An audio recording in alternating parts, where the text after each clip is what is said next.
All right, everyone, we're going to go through how to use our new ultrasound machine.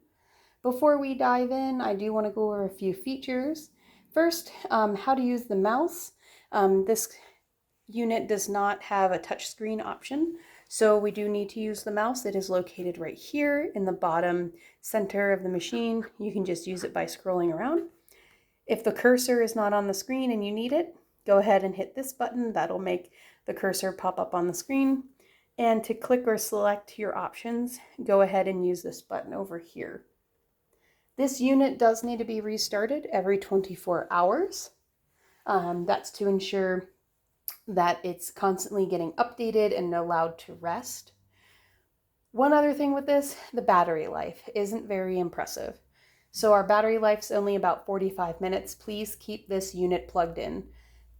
There can be damage done to our presets, our veterinary presets that are in here, because let's all just remember this is actually for human medicine, but we were able to do some presets to make it for veterinary.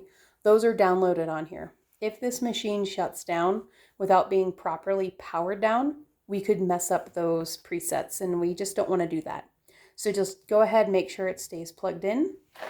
Another thing we'll want to make sure as far as the power goes is this little box back here. I've noticed that this plug, just through transportation and movement, unplugging and then plugging back in, movement around the hospital, this can become loose. And you can plug it into the wall, but it won't do anything if this isn't plugged in as well. So once you plug it in, please make sure that that is secure as well. Sometimes when we power on our machine, it may ask you for a password. If you forget or can't remember it, it will be located on the back of the stand, along with some technical support numbers you can call, sound tech support, and then our amazing ultrasound clinical education specialist, Misty. Her contact information is back here as well. She's an excellent source if needed. Powering on our system, it is already powered on at this moment, but if it wasn't, you would just go ahead and hit this power button. Again, if it asks you for the password, that's located on the back of the machine. One other important thing that we'll definitely need to do every time is entering our patients in. Anytime we obtain images, they cannot be saved unless the patient is entered into the system.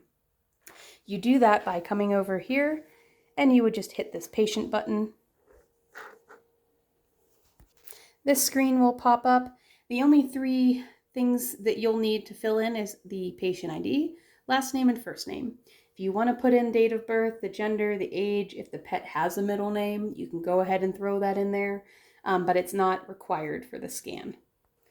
For the sake of training, I went ahead and just entered in testing, but this is where it would be more of a personalized description of your pet.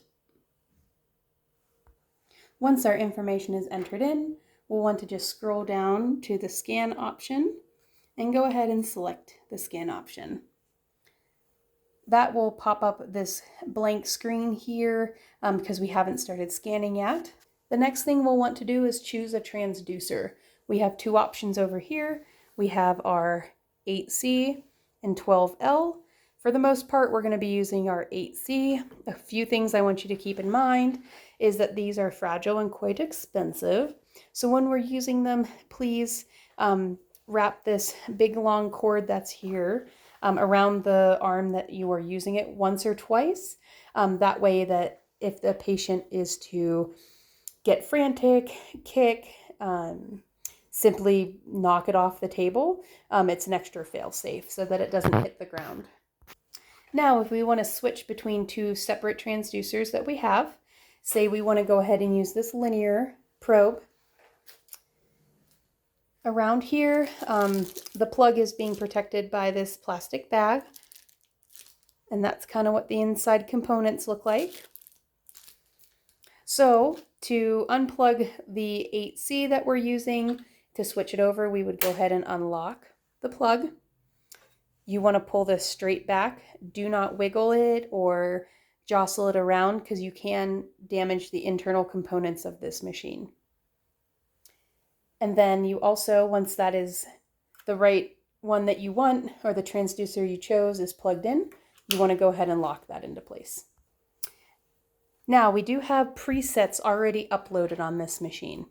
So to get to them, the next thing we want to do is hit this button that says probe.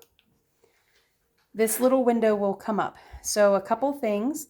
Up here in the top left-hand corner of this window is where your probe that you have plugged in will be located. We always want to leave this on my preset. Just ignore the rest of these. These are human medicine presets. And then we have a couple options down here. So we want to choose the right transducer size for our patient. Small abdomen, medium abdomen, large abdomen. Our small abdomen is under 9 kgs, medium abdomen is 9 to 18 kgs, large abdomen is anything over 18 kgs. Just below the abdominal options are going to be our cardiac options. So you'll notice there is a little extra one right here. That is for feline only. Cats of any size, go ahead and select that. Otherwise, small, medium, and large cardiac, the weight ranges are exactly the same as the abdominal. So for the sake of training, we're going to go ahead and select medium abdomen. So a few things before we start scanning. You do want to make sure you're getting the appropriate contact with the patient. Shave the hair if you need to. Also using some rubbing alcohol will help, but really what you need is this ultrasound gel will give you the correct connection to the patient. Now let's go through adjusting image quality.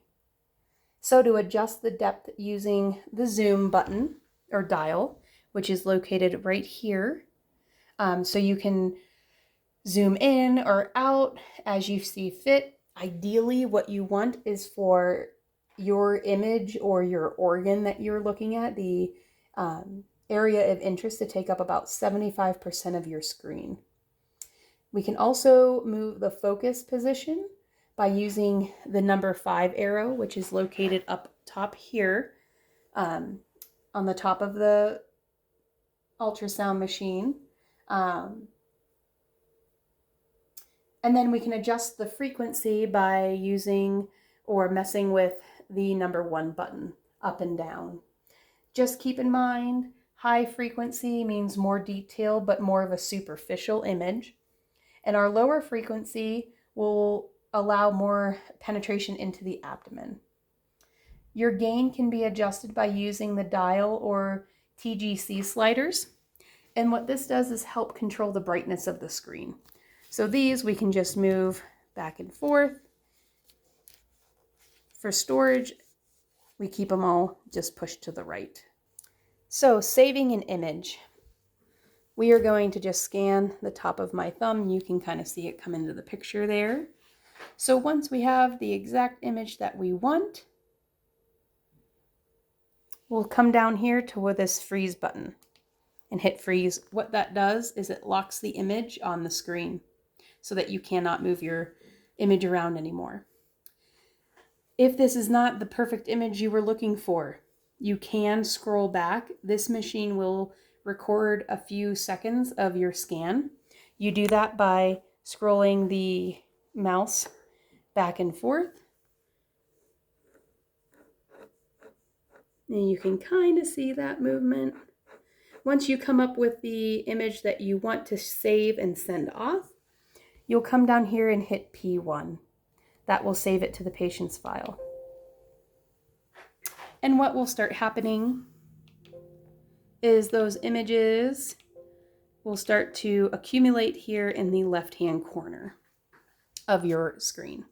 Once we've gotten all of our images taken and saved, we'll want to hit End Exam, and that's this button right here. So we'll go ahead and exam. That will bring you to this page where all of your images will be lined up here in a grid pattern. Now this is where you'll want to edit or look through these images, delete any of the ones that you don't want to send, edit as needed. And then once we are complete and we want to send to Webpack, so when we're sending to IDEX, that's our cloud storage, what you'll do is just come down here and hit End Current Patient. That will auto send this entire study to Webpacks. Now we can have the option to send directly to Antech radiologist. What we would do is you would select the images by hovering and clicking on them. A little white box will highlight them. And then to send directly to Antech from this machine, we would hit send to. That pops up this. Yes, you are sure that you want to send. It'll say from IDEX, we want to keep that, but go ahead and click this drop down box, AIS, and then you would hit OK. Once we have all of that taken care of, come down here and push that, and that will take us back to our patient page. That is our ultrasound in a nutshell. To shut this unit down, we would just hit the power button. It'll give you option for standby, log off, shut down, or cancel in case you hit that by accident.